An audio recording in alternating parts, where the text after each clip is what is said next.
Has it been 3 months already? I guess so. The only way I understand the passing of time is when a new chapter of Black Clover drops. Or I guess in the circumstance of today, 2 chapters drop. Yes, that's right, ladies and gentlemen, the quarterly anime that went quarterly almost a year ago just dropped 2 new chapters today. And if you drop 2 chapters every 3 months, aren't you basically just dropping 1 chapter every month and a half? Making you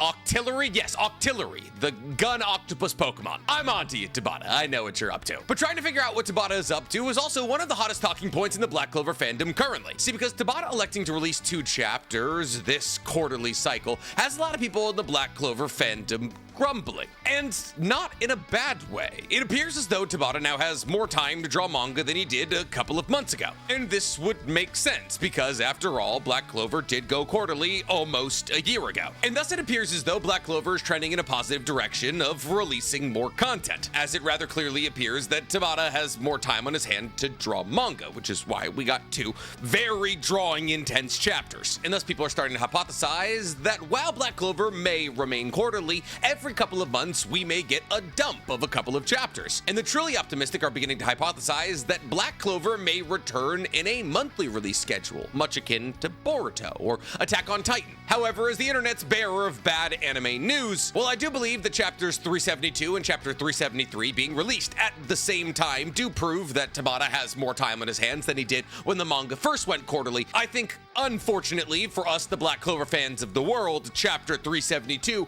and 373 prove that him returning in a monthly capacity may not be likely. See, because while a lot does happen in chapter 372 and 373, as it features the Silva family versus their long deceased mother who's now returned as a paladin, while the tone of the chapters is beautiful as we put a little bow on the Silva family's drama, I gotta say, in terms of Black Clover chapters that I've read, these might be the most visually unappealing I've ever seen. Chapter 372 and 373, to a lesser extent, gave me headaches trying to read them. They are muddled, the shading is messy, the line work makes things confusing, it's hard to find where the characters are in the middle of this very important fight. And while chapter 372's artwork isn't incredible, it seems as though it's complete. However, the same can't be said for 373, as what should be and is one of the most important moments in the entirety of the Black Clover manga falls kind of flat because the art is simply just unimpressive. And unfortunately, when you compare these 2 chapters to the previous quarterly chapters that we've gotten from Tabata, some of which feature some of the most visually striking panels we've ever seen in Black Clover, I couldn't help but feel at least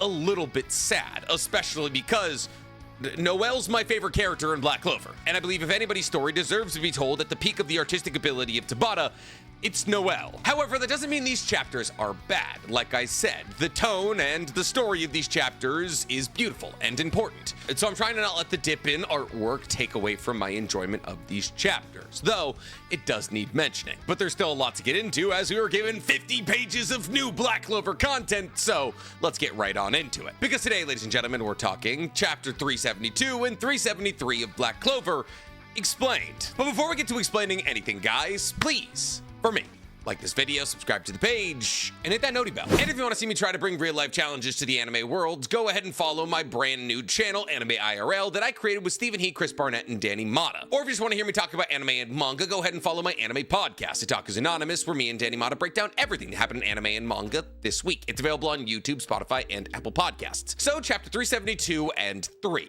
We're officially keeping up with the Silvas, or sleuthing on the Silvas. That's literally the best I could think of. I'm sure one of you's got something better. But anyways, I wish I could sit here and say that chapter 372 picks up exactly where chapter 371 left off, but that's not the truth. Because we're not picking up where chapter 371 left off. Nope. We're heading all the way back to chapter 359, which released in May of 2023. So if some of you forgot what was going on with Noelle and her mother, genuinely, I can't blame you. In fact, if the majority of you have forgotten everything you know about Asier Silva, I genuinely can't say I blame you. Because out of all of the important fights going on in this manga right now, I would argue that the Silva family fight against Asier is at least the second most important, and we really only got to see it in chapter 354 when it was introduced, chapter 359 when we saw Noelle's new form, and now. And while while 4 chapters to wrap up a fight is more chapters than a lot of other fights are getting in this final arc of Black Clover, calling it a 4-chapter fight is kind of a stretch when you consider the fact that it was only introduced in chapter 354, and the battle that takes place in chapter 359 between Nebra, Solid, Noelle, and Acier happens off-screen. In fact, the only thing that we see in chapter 359 is that Noelle is being pierced by Acier's steel magic, and that Nebra and Solid are cowering in fear because they don't want to fight against their mother, Acier.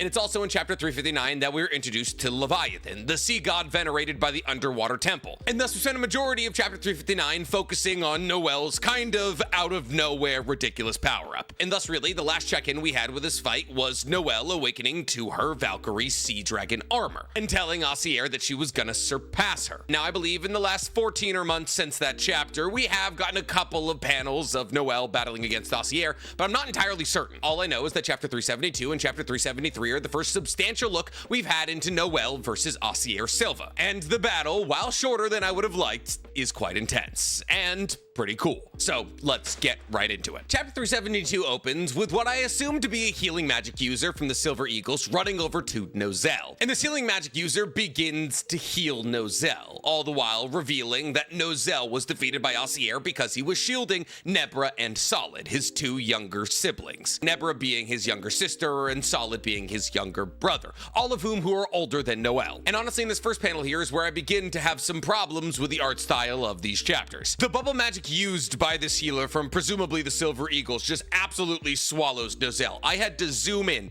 to even try and see him in there. Do you see him in there? It's tough. All the while, the healer is realizing that these wounds that Noelle has incurred are too deep for him and him alone to heal. And on top of this, an angel is slowly coming towards him. However, fortunately for random healer A, Kahano and Kaito are on the way. Now, for those of you who don't remember, Kaito and Kahano are the 2 people from the underground water temple, the singer and the dancer. And considering the fact that they were the people who introduced Noelle to the concept of the Leviathan and allowed for her to get her crazy power up, their reintroduction to the fight isn't the wildest thing I've ever seen, but it is a bit out of left field. Kaito flies in with a double slash, cutting down the angel, while Kahano uses song recovery magic to help the bubble healer heal Noelle's possibly fatal wounds. The 2 siblings then reveal that they have also been training and that Noelle doesn't need to worry about her siblings because they'll make sure that they're safe, freeing Noelle to give her all in the upcoming battle against her mother's paladin. And it's at this point that we see the 2 of them in the air clashing spears. Now, after their spears separate, Acier creates some distance by using her steel magic, specifically her steel magic Silver Feather Shower, which operates a bit like Hawks' abilities in MHA, where she fires off a bunch of very powerful and controllable steel feathers. However, Noelle deflects all of them with a water magic Sea Vortex, turning herself into a water tornado of sorts. She then uses the tail of her Sea God Valkyrie armor form to slap Acier out of the sky. And as Acier plummets into a building, she gets up with a laugh and says, "I never thought I'd be able to have such a fun fight ever again." Now, it took me multiple times to identify what I was looking at in this panel because I, for the life of me, couldn't figure out where Acier was. There's absolutely no shading, and therefore the negative space looks exactly like her skin and her armor. It just looks like a bunch of lines. And once you figure out where Acier is, it makes sense and you can never really unsee it. But the first couple of times, my God, was it tough to parse out. Now, after Acier gets up from this tail swipe, she tells Noelle that she's gonna go all out. More specifically, she tells Noelle that she's gonna hit her with all the power she's got, as she begins to amass a gigantic amount of water magic. Now, this is surprising to Noelle, but not necessarily surprising to us readers. See, because Acier was known in her lifetime for her steel magic. However, every single paladin who was brought back was given an additional magical attribute, and apparently the additional magical attribute that Acier was given was that of water magic. And thus Acier is not only able to control metal, but also water, giving her basically all of the powers of the Silva family. Acier then unleashes from this giant orb of water that she's collected multiple tendrils of water that try to strike Noelle from all directions. Now, these panels are kind of like a Where's Waldo, except Waldo is Noelle. She's tiny and disappears in almost all the convoluted backgrounds in every single panel. And considering the fact that her new form is like gray, blackish, she simply gets swallowed up by all of the shading of the water. Like, genuinely, multiple multiple times, and this could be because I'm reading my manga on the phone, but millions of people read their manga on the phone. I had to squint to find her. Anyways, this barrage lasts for 2 whole pages, while Noelle tries to fly away from all of these watery death tentacles. And this attack culminates with Osier raising an entire river from the city and turning it into a giant water spear that she tries to strike Noelle with from the ground. However, when Noelle flies backwards to avoid the giant river upward spike, from behind her appears Osier, who fires off a steel eagle at the back of her daughter. However, Noelle turns around and fires off Leviathan water magic to destroy the steel eagle. And I want you to take note of how this Leviathan water magic looks. It looks cool. It kind of looks like the Sea Emperor Leviathan. It's a dragon-like water entity with 5 eyes on each side of its head. And from each of the 5 eyes, we see flame-like black veins. They're shading. It has teeth. It looks menacing and cool. It invokes the fear that saint-level magic should invoke, especially when done in collaboration with the sea god Leviathan. And the firing off of this water magic cancels out the steel eagle that Osier fired at Noelle. However, Osier, in the wake of the explosion, immediately closes the distance between the two of them, thrusting at Noelle with her steel spear, something that Noelle is actually unable to dodge with her own water spear. And it's at this point that Noelle thinks to herself, unlike mine, her attacks are deadly precise, while also packing a ton of power. That is to say that Noelle begins to enter a negative thinking cycle, which is propagated by the fact that for her entire life she was told by the rest of her family that she would never amount to anything because of her lack of control of magic. And it's after Noelle is down spiked out of the air by her mother, we cut to Solid, who's realizing that with Osier's level of strength, that they would never be able to defeat her. However, Noelle roars out that we can still win. And it's at this point that Solid and Nebra begin to do some thinking. They begin to realize that they don't have the courage to face a stronger enemy, like Noelle is currently doing. And therefore, when they do get into battles, they make sure their opponents are weaker than them, so they can toy with their weakness. However, they realize that when they do enter into combat against opponents stronger than themselves, that they rely on the protection of others, like Noelle. And instead of trying to get stronger to make sure they don't get placed in that situation again, they simply despair, realizing that everything's hopeless. And it's at this point that Nebra and Solid realize that they've been living utterly wretched lives. That they, the ones who were born with exquisite mana control and were born into a royal family and therefore had mana reserves that dwarfed that of your average commoner, were the ones who were born weak, because they rested on the laurels of the strengths they were born with. And that in actuality, Noelle, who had the balls to face her weakness every single day and strove to get stronger because of it, was the actual strong one in their family. That because Noelle was able to find power in a painful situation, that she was the truly strong Silva. And yet, while they're coming to this earth-shattering realization, Noelle is trying to lunge her spear into Osier's chest. However, Osier launches either steel or water magic, it's not told to us, that's so powerful that it skips Noelle across the roof they're fighting on top of. And before Noelle can get up, Osier tells her, "Thank you, Noelle. That was extremely entertaining." And Osier goes to plunge her spear into Noelle's heart. However, before she's able to, Nebra and Solid fly to her aid, scooping her out from under what would have been the lethal blow to her heart. And it's at this point that Nebra begins to tell Noelle, "I'm weak, and I embarrassed myself in front of everybody. And therefore, it's not the weak who should be embarrassed, but those who stay weak." And they both tell Noelle in this moment that they're not trying to erase the past and the terrible things they did to Noelle. They don't want to make it as though those things never happened, but they do want a fresh start for their family. And they're committed to making that fresh start happen right here and right now. They then continue on by saying, "And that is why the 4 of us will defeat you right here, right now, mother." And we realize amongst all this chaos that Noelle has just been healed, and he's now standing with his 3 other siblings. Not really entirely sure how he got there, but hey, Kahano, good job healing him. And that brings us to the end of chapter 372, as the 4 Silva siblings stand across from Osier, determined to defeat their mother's paladin. And thus chapter 373 starts off directly where chapter 372 left off, with Kahano and Kaito cheering on the Silvas in their upcoming battle against their mother. And the Silva siblings realize that in order to battle against Osier and win, they're gonna need a couple of moments to get ready. And thus the first move they make is Nebra using her mist magic to make a bewildering field, covering the entirety of their soon-to-be battlefield with mist, presumably to obscure their location and to confuse Osier for even a mere moment so that they can prepare for the upcoming battle. However, on top of this, they also need a moment to have a couple of heart-to-hearts, which is important when you're locked in a deathmatch against your reincarnated mother. And thus with this moment, Noelle begins to talk to Noelle. And he tells her about how even when she was a child, she had access to extraordinary magic. However, because she couldn't control her extraordinarily powerful magic, it ran wild again and again and again. And thus, in order to control and mitigate the damage done by Noelle's magic running rampant time and time again, she subconsciously picked up a habit of suppressing the amount of magic she puts into her attacks. And this is corroborated by basically everything we've ever heard about Noelle. Like in the fact that in the underwater temple, Kahano points out the fact that Noelle purposely misses her targets with her magic because of a subconscious desire to not hurt anybody. And thus, Noelle tells Noelle to push past those subconscious limitations that he technically had a part in creating, because he was the only person who understood that Ossier died because Magicula cursed her, not because of Noelle's death. However, because of the curse, he couldn't say anything about it. And thus, this moment of Noelle telling Noelle to push past the subconscious limitations that she set on herself, that by and large have something to do with him, Magicula, and Ossier, is a cool full circle moment. And thus, in this moment, Noelle tells Noelle to pour the entirety of her magic and the magic of the Leviathan into an attack and point it at Ossier, as her body as a paladin is so incredibly strong that really only a full frontal attack from Noelle could defeat her. But Noelle rather accurately deduces the fact that she won't have enough time to pour all this magic into a singular attack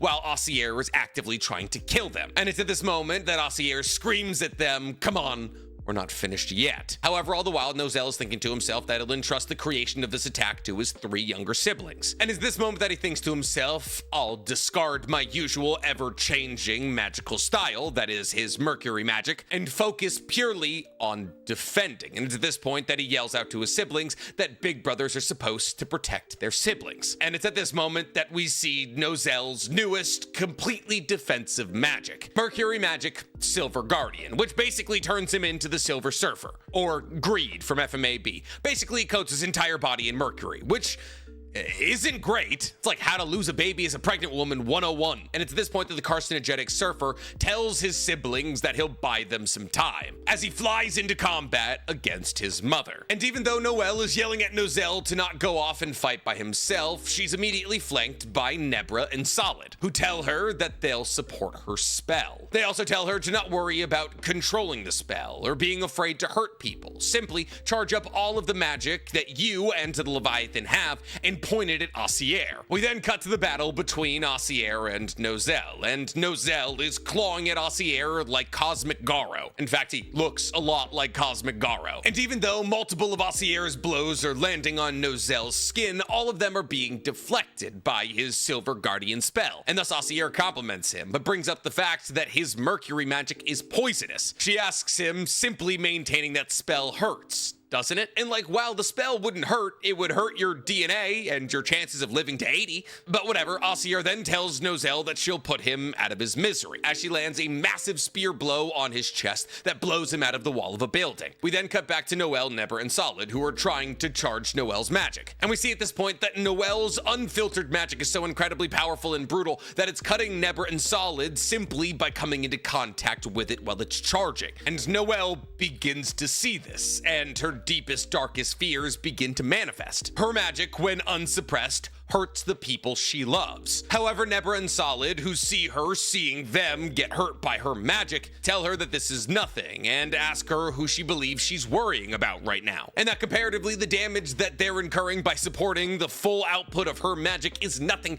compared to what they did to her entire life, which is really cute. We then get another incredibly hard to read panel as Ossier slams Noelle into the ground. And genuinely, if it wasn't for her wings, I wouldn't have been able to find either of them. However, we then punch in on a conversation that the two of them are having, and it appears as though Noelle has come to a similar realization as Nebra and Solid, that the pain that he's incurring by using this Silver Guardian form is punishment for the sin of how he treated his youngest sister her entire life. And it's at this point that Noelle, who also kind of looks like a JoJo's character in this form, tells him that the atonement for these sins will allow me to rebuild the strength of the bonds between me and my siblings. We then cut back to Nebra, Noelle, and Solid as Noelle is realizing that if she charges up her magic any further, there's a solid possibility that Nebra and Solid will die. And it's at this point that Nebra distracts her from the fact that, yeah, that could totally happen, by telling Noelle that she loved their mother, that she was strong, dashing, and more powerful than anything or anybody she ever knew. And how, when she was born as the very image of her mother, she got jealous. And it's at this point that Solid, who also controls water magic like Noelle, tells her that when she was little, he saw incredible glimpses of magic inside of her. And he hated that because he was also a water magic user, and he saw that her potential was higher than his. He then tells her that it was a relief when he realized that she couldn't control her magic, and that he mistreated her and put fear in her about her miscontrol of her magic to make sure that she never surpassed him, to ensure that she would never defy him, so he could hold on to what small amount of power he already had. We then get a full-page spread and rather beautifully drawn shot of Nebra and Solid saying at the same time, "I'm sorry," to which Noelle responds with tears in her eyes, "Okay." And on the next page, we get a double spread of Noelle's ultimate form of magic. And I hate it. I hate it so much. Look at this. Look at how little detail is in there, man. Look, it looks like it was copy and pasted. You're telling me that the base form of Sea Dragon magic that she used to stop one of Osier's Silver Eagles has more detail and is more intimidating than her ultimate uncut raw form of magic that she needed both of her siblings to help stabilize? I get that you could hypothetically make the argument that this is pure power, it's pure mana, it's pure magic, and therefore it having no appearances means that it's technically pure magic. But it looks like a chibi character. It looks like you ripped the wings off an angel and planted them on the head of the Leviathan, that you erased all the detail off. This is Noelle's Indra's arrow. This is the conclusion of the character arc of the second or third most important person in the entirety of this story. In this moment, she is overcoming a lifetime of subconscious traumas placed on her by the very people helping her charge up this laser beam. And what do we get to show that moment? A dragon head with no detail and 4 wings for some reason? Why does it have wings? Why does it have wings? She's using sea god Leviathan magic. And I get that her Valkyrie forms have wings, but that's only so they can fly. The dragon, which is a laser of magic, doesn't need to fly. This could have been a Maximum Uzumaki or an All for One, combining all his quirks into a giant laser beam level event. And yet we get a shantily drawn dragon with no detail and no texture. And I'm just sad about it. Whatever. On the next page, we get an additional double spread that features Noelle doing his best Dio scream as he rips away Osier's spear. And as he rips away her spear, he launches her into the sky, into a spot where Noelle's laser beam is hurtling directly at her. However, Osier, seeing this laser beam, has time to react, and she generates a Steel Eagle to stop the laser beam. However, the laser beam punches straight through the Steel Eagle and crashes into Osier's body. And in this scene, the Leviathan mouth and wings look even sillier. And while Osier is being destroyed by this laser beam, she says, "It's a shame, but I got to see all my children grown up and strong.